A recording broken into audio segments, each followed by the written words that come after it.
I'll just start by talking a bit about Jamie. This is Jamie Delaney. He is a film director and screenwriter. As a director of commercials, he is represented by Ridley Scott Creative Group, and his advertising work has garnered numerous awards, including a Cannes Lion. He's directed music videos for the likes of Mode Step and Reggie Snow, and his short films have premiered at international festivals, including South by Southwest, the Galway Film Festival, and Fantasia Film Festival. For the past year, Jamie has been developing his first feature film, which is titled Covenant. It's written by Chris Wally from Young Offenders, the BBC sitcom, and the actor Frank Blake, and it's funded by Screen Ireland and produced by Jamie Dornan's production company. Jamie and I have been friends for over a decade, and we've collaborated on a few times on developing screenplays for both short and long form. But it's been a while since we've sat down to catch up, and I'm very keen to hear where Jamie is at in his journey as an artist. So, Jamie, thanks for joining us, Thanks for having me. and A good. pleasure. Jamie, can you tell us where you are in the world right now? I'm in County Kildare, Ireland. Kildare. Nice. And is this, so you're at home? Is that where you write from mostly, or? Yeah, for the last few years, yeah. It's where I grew up. My family are here pretty much. For the last 5 years. I left London 5 years ago at the start of COVID, and I've been here ever since. So yeah, all the work I've done since then has all been from here. So do you have a dedicated space where you write or create when you're at home? Yeah, tends to be the kitchen table. Really? Yeah, So have you got, yeah, is that like there's activity happening all around you, yeah. like I people kind, I kind of, cooking? yeah. There used to be. My mum passed away a few years ago, but she used to always cook a lot, and I used to just kind of sit in the kitchen and she'd cook, and there's a radio on and just a bit of I don't know. I kind of like a bit of background, just activity. I think That's great. uh, I love that. as I write and just do stuff. Yeah. So you don't find it distracting? No, I You don't know. I think it's like pacifies me some way. I think. Yeah. okay, Yeah. nice. Yeah. Does it like give you energy as well, inspire you, having life and things happening around you? Yeah, I think so. Yeah. Yeah. Yeah. Yeah. I used to like to go and write in cafes and stuff like that, which is like very trope-y. But But yeah. when you would go to a cafe, would you have earphones on and listening to music and blocking it all out, or No, listen okay. to the hustle and bustle. As long as it's not too like, within reason, But a little bit of activity. Yeah, for some reason I just find that helps. And do you have like anywhere where you like to go off on retreat to write, or is that something you do? It's not something, no, not any particular place, but one project I was writing on kind of the last year or so. I did go to my partner, her family are from Donegal. You've been there, and it's a great spot. And I going up there to do a little bit of work is always good. Just I don't know. It's very quiet up there. You kind of right on Yeah, the in the north and on the coast, and yeah, Loch Swilly.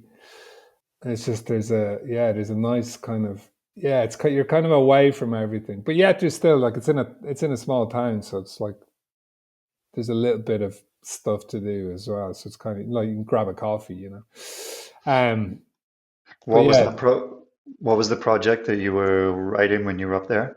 I was developing a long form script for a short that I did called MJ that kind of did quite well on the film festival circuit. And myself and uh, the actress Coralla, she plays the lead in the short. We kind of we worked on a feature version of the short for quite a while, and it was kind of there's quite a bit of interest in it, but it was something we just couldn't get off the ground.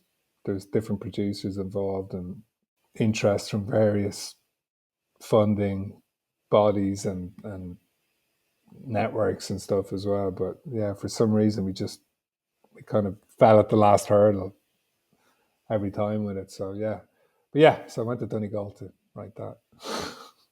So what's that like for you when you kind of go through a process of developing something and you're happy creatively as a writer and a screenwriter, and you sort of get to that point where it feels like it's not advancing?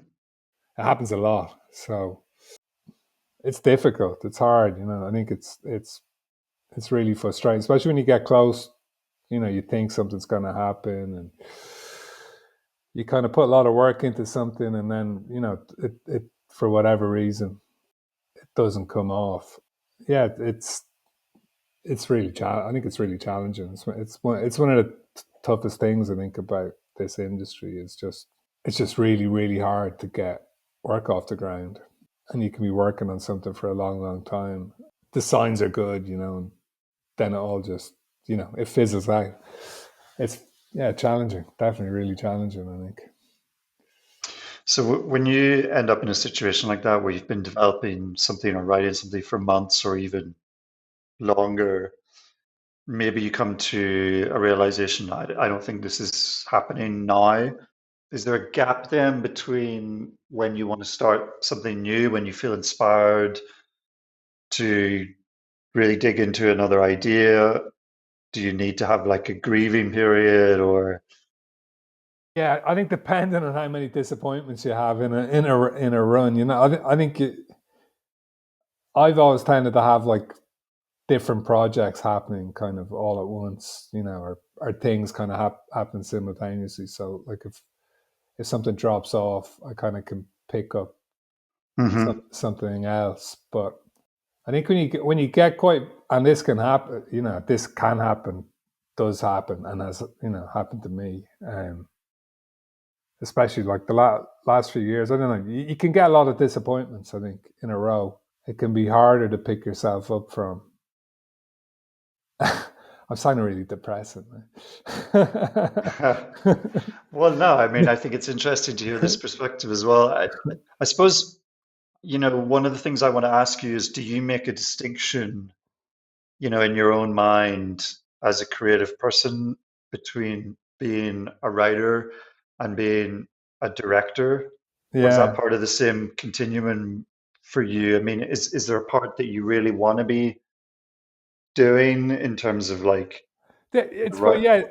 Like this is a question I've actually asked myself a lot, but like maybe in the last year, because I've written a lot of stuff and got you know really close to making a lot of stuff, but looks like touch wood, this feature project I'm working on at the moment, which you know is looking really good and is looking like it's all going to go ahead. I I didn't write this. I was involved in the kind of development process with the writers. It's not something I wrote, but it feels very me. You know, it's a world I really love, and it feels very like a project I would make. So it's like which is great, but it's just it's weird that you know my first thing is probably something I'm not. My first feature film is something I haven't written, which is fine. Like loads of directors direct, you know, don't write, never write. They direct. But I do enjoy the process of writing, and I think sometimes you kind of have to do it because you have an idea in your head, and it's you like I need to get it out before you know I kind of collaborate with anyone else on it. So there is that kind of process to it. But I don't know am I a director or a writer first? I've asked that. Probably a director first, writer second. I think. So what can you remember what first made you want to be a director? Like, was there a time when you thought, this is what I want to do? Yeah, like my background was design, and used to work for like design consultancies and stuff as a kind of like image maker, graphic design background, I suppose, and then kind of advertising stuff I went into after that. But I did a master's in it used to be LCP, which is London College of Print, and Printing, yeah. and then they changed to LCC, London College of Communication, which is Yeah. it's a really cool school, really great school. And in that, I for my final project, I kind of went into documentary, and it was a documentary I kind of based around Irish folklore. So I went to these like old sites, like Mesolithic sites or like Iron Age ring forts and stuff. And I interviewed locals about the folklore of each of these sites, because that's something I'd always been fascinated in from when I was a kid, just these old like fairy stories and stuff. I think it's just, it's always been in there. And I think in doing that, I realized I'd always realized I was into these stories, and then collecting these stories on film. And I was like, a kind of a light bulb went off that. I was like, okay, well, I enjoy this way more than what I've been doing for the last 10 years. So that was kind of my journey into filmmaking. Yeah. I must actually dig it up. I didn't. Yeah, it's something I submitted because I when I did it, I'd no intention of being a filmmaker really. There, it was just after that. I submitted it as a final project, and it did it did really well. The lecturers loved it and were like, "You should do more of this." But I was still very much that was the starting point, and it took another year or two maybe before I was like started to go, okay, I want to do more film. Now, would you consider yourself to be an artist, or is that a term that you don't really apply Yeah, to yourself? am I an art? Yeah, it's a good question. I don't know if I have the right to call it, like, because I know a lot of artists, and like fine artists, and film is art, and I do consider myself I make art, but an artist, yeah, like I suppose I do consider myself an artist, but like, Because I mean, you and I did when we were both still living in London, we did the Artist's Way together. yeah, yeah, We yeah, went to evening kind of classes where we followed the book, yeah, and yeah, obviously this podcast is named after that book. So I guess I'm kind of wondering, like, is that something you struggled with at all? Because sometimes it feels like filmmaking maybe because, for example, you've shot a lot of commercials and you've shot a lot of music videos. You know, mm. do you consider those art uh, in the same way Yeah. that you might consider your short films are and your and But yeah, my best music videos are definitely I would consider art. Yeah, Mhm. they have a concept and I mean, as there's a commercial, but So what's the hesitation for calling yourself an artist, do you think? I guess with filmmaking, there's always there's that kind of commercial element to it that tempers it slightly. Um, Is that because you feel like you have to respond to the opinions and voices and views of other stakeholders? no, no, I would consider myself an artist. They always consider myself an artist as like a conceptual artist or like someone with more of a fine art background. It's a different skill set. I think it comes from the same place. Yeah. Can you tell us what your opinion is about what that place is, where art comes from? I think it comes from what interests you and your need to understand yourself and the world around you. Where initial ideas come from, something kind of sparks an interest, so like an idea or a hook or a character, that relates back to me in some kind of way and kind of gets in at me, and it's that's something I want to investigate more. What do you mean by gets in at you? Like hooks me, like Okay. makes me want to understand it more, look at it Hmm. more. Just go, like, there's something really interesting about it or them or Hmm. the world. but it's quite ineffable. So when you get that hook, does that happen a lot? Are you having to kind of filter through and sift through the different hooks that are coming and catching you and going, that's the one I want to follow? Or are you, how's that, how does a hook turn Yeah, into a I fully think. formed idea? Yeah, yeah, no, it's a good question because you're getting like I don't know, you get ideas all the time. You might get 100, but I think when something keeps kind of coming back, and then the more you think about it, the Hmm. more it develops.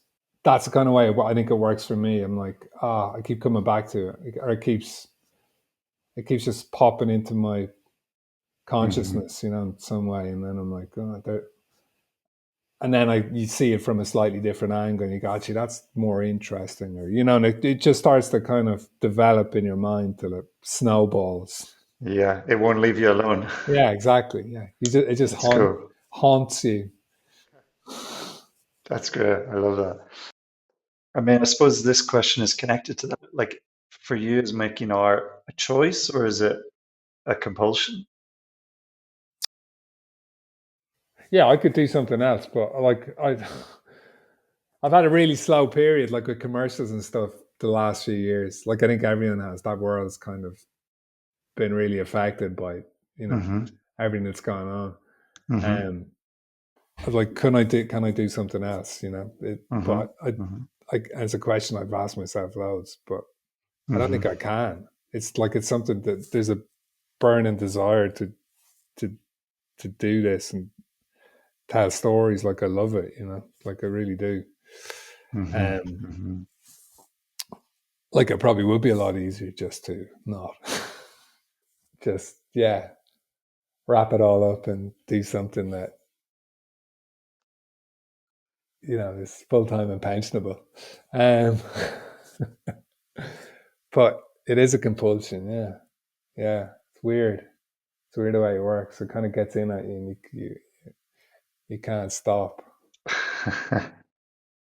I suppose that makes me wonder, like, if you were stranded on Mars and the whole of planet Earth was all media and art was generated by AI and there was no room for human artists anymore, like, Um, would you still want to write and shoot films if nobody would ever watch them?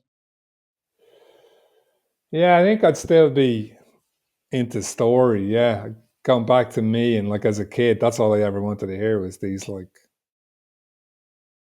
fairy stories, or these like folklore stories from around our area. There's like even where I am now, there's like I could point to bits in the surrounding kind of countryside where you've got these amazing, like dark and interesting stories tied to kind of bits in the geography. And I think I've been hooked on them since then. So, there's trying to understand those and tell those stories and then tell my own versions of those stories. I think I'd do it regardless. What is it that appeals to you so much about those sorts of stories? They're so rooted in our, reality, and the characters that involve them are so like they'll always be about like blah blah O'Grady or whatever Brennan that was down the road and this happened, but then within that there's a window into a whole unseen world that's that coexists, um, Hmm. in particular with like Irish folklore and kind of local folk stories. Uh, yeah, it's that kind of juxtaposition between a world that I live in and walk past and see every day, and then this fantastical supernatural element that coexists in those spots and these stories like talk about. If Hmm. that makes sense, I think there's For sure. there's a really interesting dynamic in those stories, just like uh, a hook. I suppose it's like early magical realism, you know. I can definitely see that in all of your work that I know there's these elements. Mm. Uh, and I'm wondering for you, you know, running through all your work, is there an idea or theme or question or story that you keep returning to or that you want to keep exploring? Is there something that kind of unifies it all? Yeah, good question. There is that. Like, I do really enjoy that when you know, there's some element of uh, an unseen kind of reality within our own. But like some of my projects are kind of more straight up. That isn't the case. But I think when I look back at like a lot of what I based them on, there seems to be like these folkloric elements kind of creep in some way. Ordinary people and situations become kind of extraordinary. Like it's actually a question I've been trying to answer myself for a while, because some of my stuff there is a theme, but some of it goes from that, you know, kind of magical realist elements to just kind of more straight up social realism almost. Um, So you shared with me today your latest short film, which mm, is doing the festival rounds at the moment, called "I Woke Up Like This," mm. and that has elements that you're describing. It's kind of like it begins as a It opens on two guys in kind of it's kind of strangely wearing the same tracksuits, like matching tracksuits, but two kind of men in their like mid 30s, and they're in a shed, and one of them's like mixing this kind of liquid, which feels a bit odd, but their world, they seem quite kind of tentative about it, but happy, and it kind of descends as the story evolves. You kind of realize they're in like a UFO cult, a UFO death cult.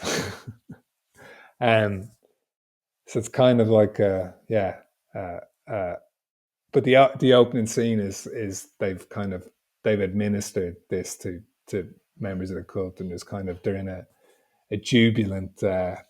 it's like a Kool-Aid situation. It is. It's Yeah. yeah. It's kind of loosely based on the heaven Jonestown.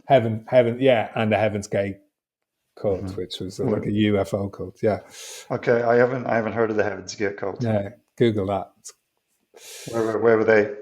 California, Okay. and they're all kind of early tech guys, and they Oh, really? yeah. So they were quite wealthy, and all wore the same Nike tracksuits and trainers and stuff. But their thing was there was a comet. It was kind of late 90s, I think, early 2000s. There's a comet passing Earth at this particular time, and that they all did this mass suicide as it was passing the Earth's atmosphere. This comet was actually a spaceship that would bring them to this utopian planet.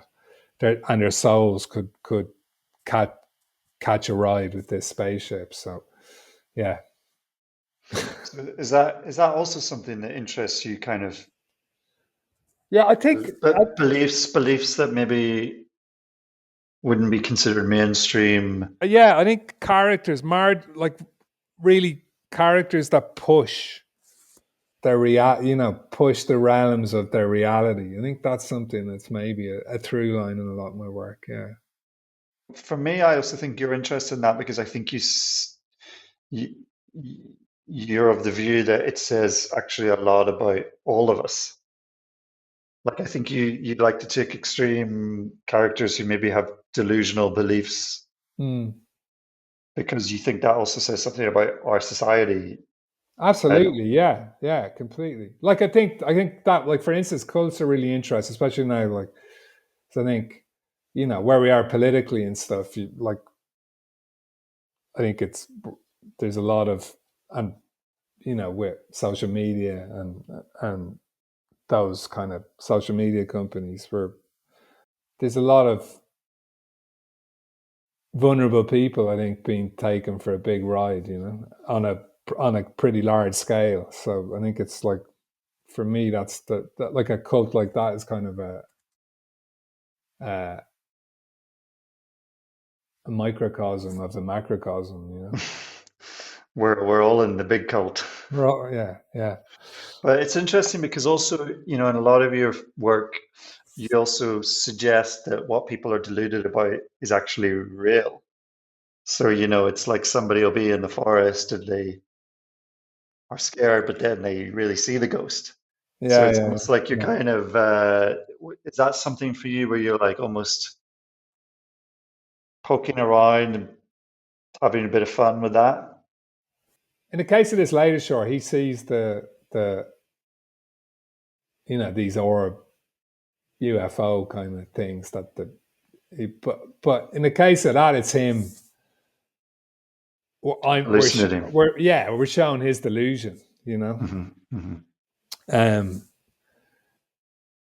and then, but like, to some people, that stuff, to that character, that's absolutely real. Like, obviously, Hmm. you know, it's in that one. In that case, it very much isn't. But Hmm. I think it depends. It depends. But there is a larger question of, is there something else there? Or I is there? mean, do you believe in fairies or the other world in Irish mythology? I think it's a real thing.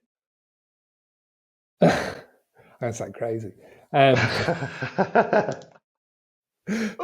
you, you got me here over a bar. I think I wouldn't discount it. I think there. I mean, a lot of this could be references just to nature and the kind of hard existence our ancestors had. And coming up with answers for really, you know, existential things. But um, put it this way: if there's like a blackthorn tree in my field, I live beside a standing stone that has some pretty crazy folklore attached to it. Hmm. I wouldn't kick it down.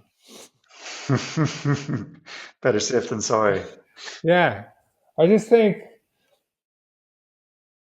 I guess, and I always have. There is something to it that is quite calls respect. I That's think all of fair. that stuff, you know. So, uh, can you talk about, are you writing anything at the moment? Can you talk about that? Can you talk about the feature film that you're developing? Is there anything you can tell us about that? Yeah, What's your and what's your creative process look like at the moment? yeah, like, I'm kind of, yeah, I kind of came out of, like, got like a year of development with um, a script editor and the two guys on the script. Covenant. Yeah, Covenant. Uh, the two, as I'm the director, I'm not the writer. The two guys wrote it. I developed it.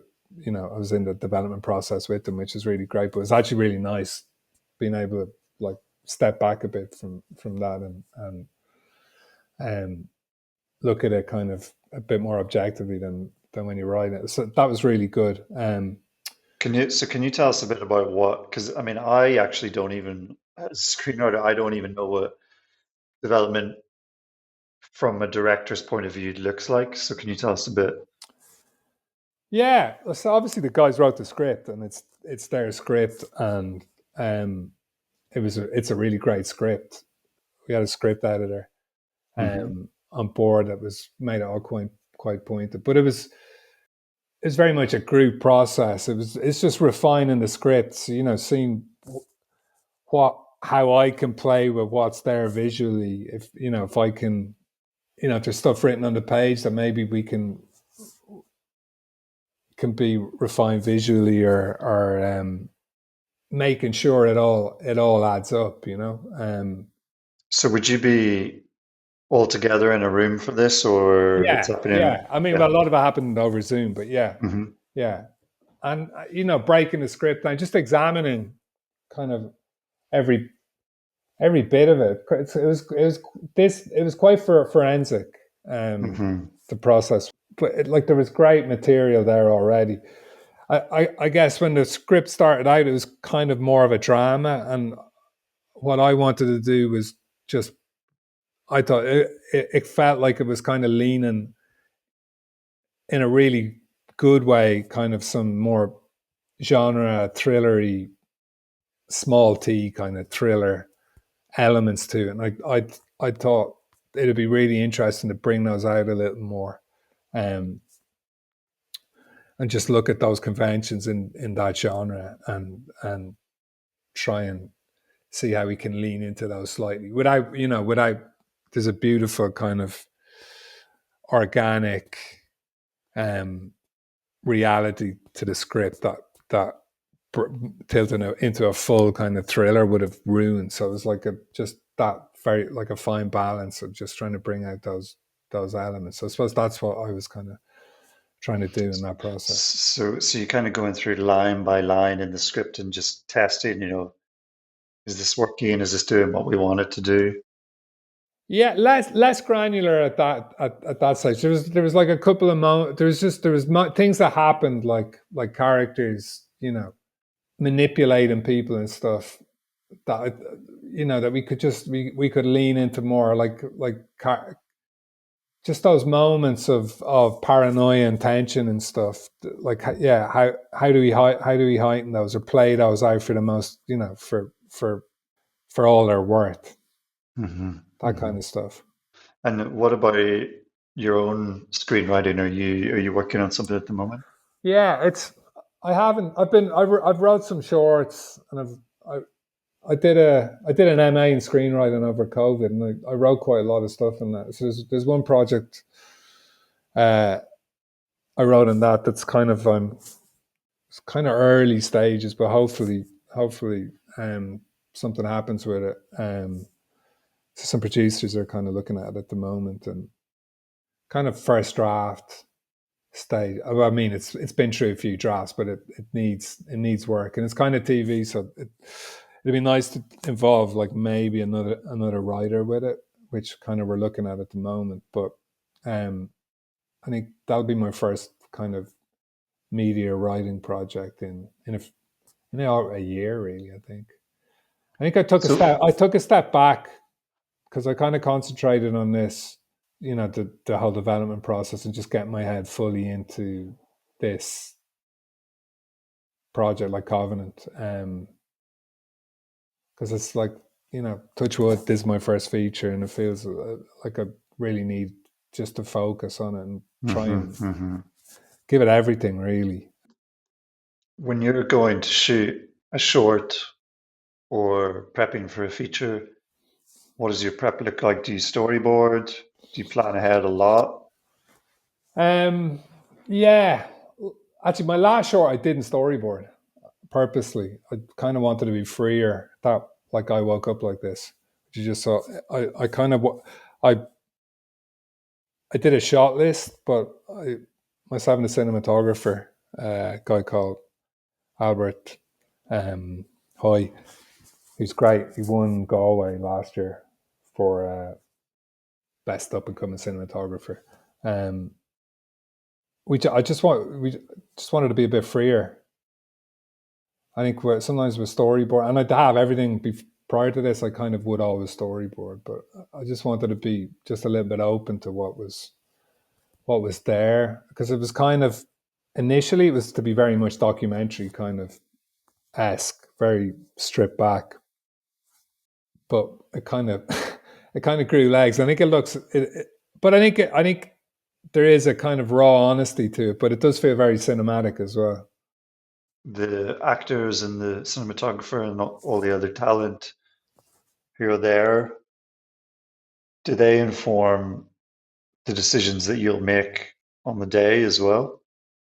Yeah, yeah, definitely. Yeah, I think that was the whole thing with this. I just wanted to be open to the light in the room, the shape of the room, and how we're yeah, exactly how the actors were moving in that space. I didn't want to go, this is the shot, like 2 weeks in advance or a month in advance, and then have to stick to that. I just wanted to be a bit more free and open to what was happening in kind of in the moment.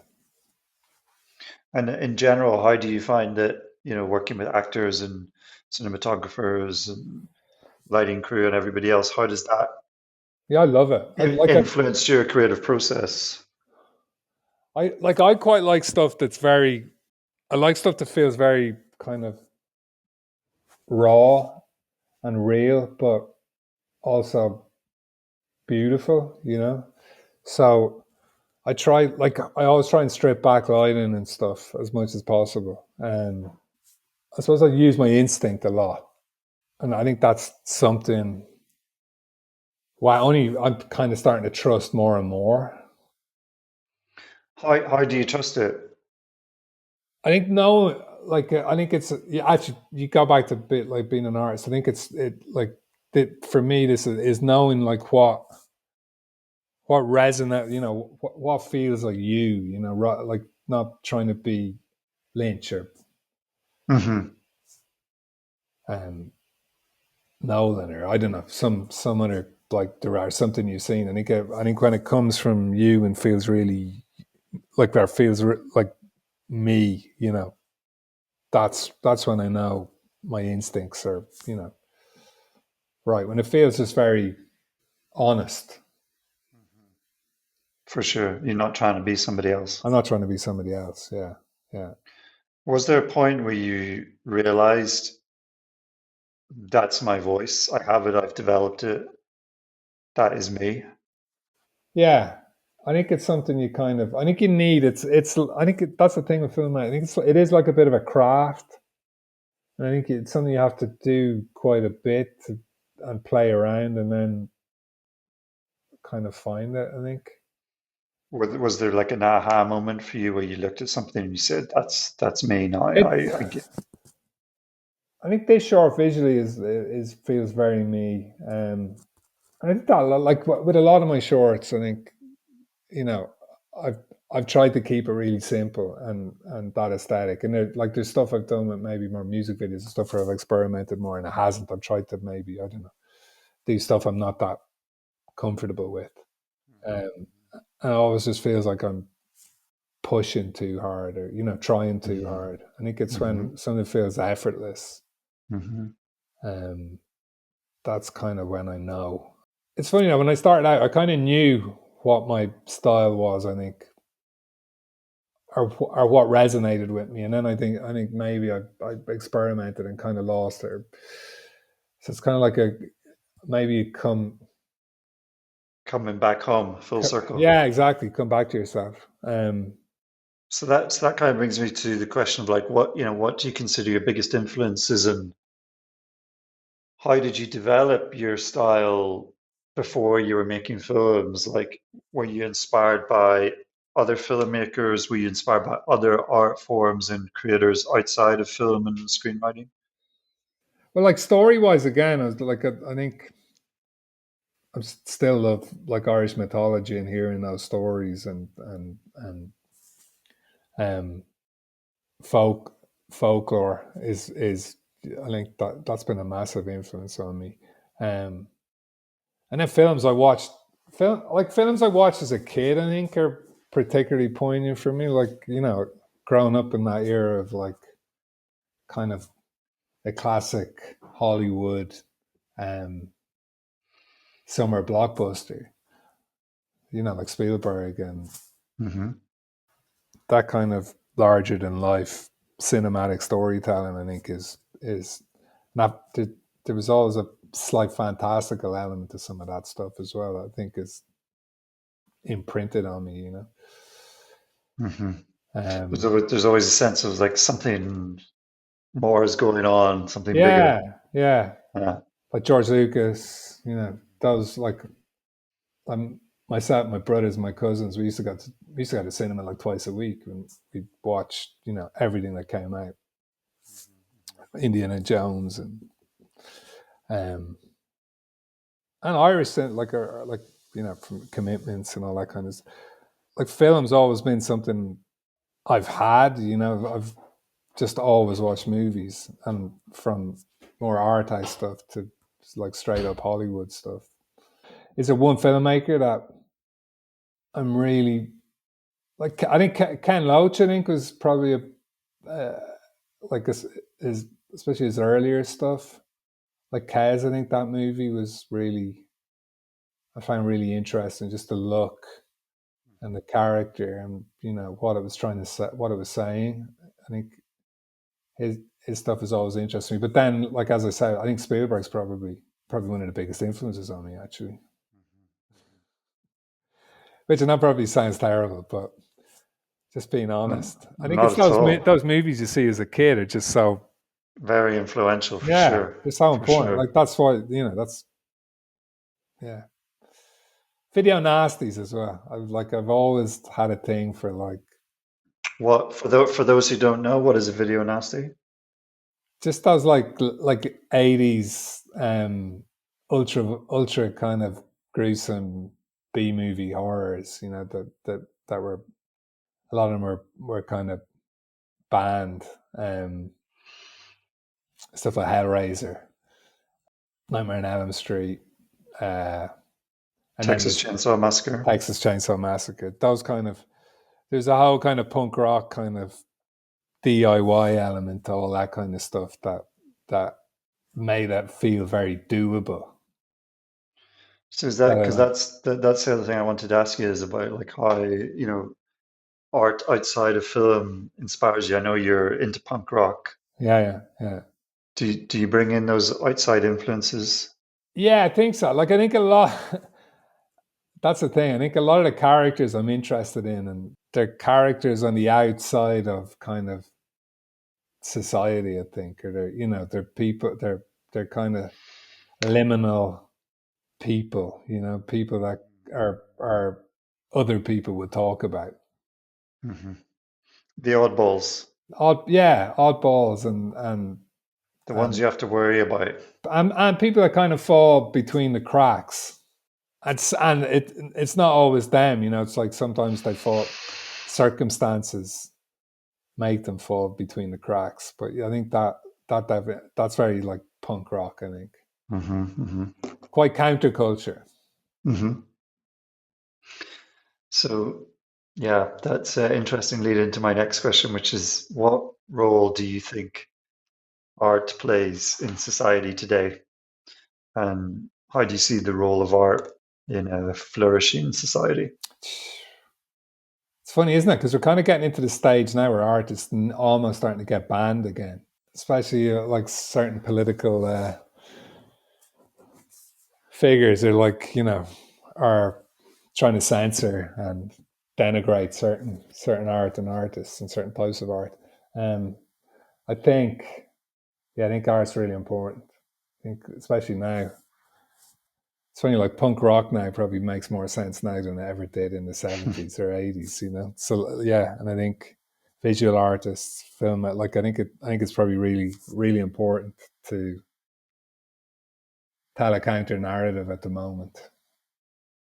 I saw a quote today from an interview with Laurie Anderson, the artist, Mm, and she said, she was asked, why are you an artist? And she said, I'm an artist because I don't want anybody telling me what to think or what to do. yeah, yeah, yeah, absolutely, yeah, yeah, yeah. I think that's probably one of the most important things of good art. Whatever medium it is, it gives you. It should give you a viewpoint you've not thought of before, or if you have thought of, it reinforces it. Maybe in a good way, not in a bad way. Hmm. Hmm. Awesome. Well, I think that's a good place to finish. Jamie, thanks so much for joining us. And yeah, good luck with Covenant. Thanks, Hope to Patrick. see it out soon. And yeah, if we can share any links to your work in the description for the episode, we will do that. Amazing. Yeah, great. Thank you. And yeah, hope to talk again soon.